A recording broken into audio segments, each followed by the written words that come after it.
ನಮಸ್ಕಾರ ವೀಕ್ಷಕರೇ, welcome to unstoppable Kannada.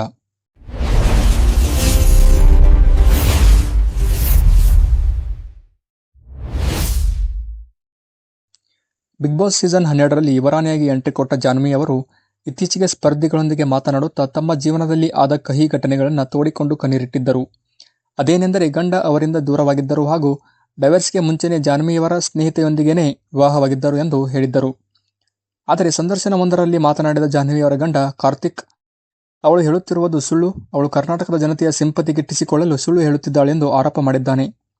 ತನ್ನ ಜೀವನದ ಬಗ್ಗೆ ಹೇಳುತ್ತಾ, ನಾವು ಮದುವೆಯಾದ ಹೊಸತರದಲ್ಲಿ ನಮ್ಮ ಜೀವನ ಚೆನ್ನಾಗಿಯೇ ನಡೆದಿತ್ತು. ನಂತರದಲ್ಲಿ ನಾನು ಕೆಲಸ ಮಾಡುತ್ತಿದ್ದ ಕಂಪನಿಯಿಂದ ನನ್ನನ್ನು ವಜಾ ಮಾಡಿದರು. ಅದಾದ ಬಳಿಕ ನನ್ನ ಜೊತೆಗಿನ ಅವಳ ನಡತೆ ಸರಿಯಾಗಿರಲಿಲ್ಲ ಹಾಗೂ ನನ್ನ ತಂದೆ ತಾಯಿಯನ್ನು ಕೂಡ ಚೆನ್ನಾಗಿ ನೋಡಿಕೊಳ್ಳುತ್ತಿರಲಿಲ್ಲ.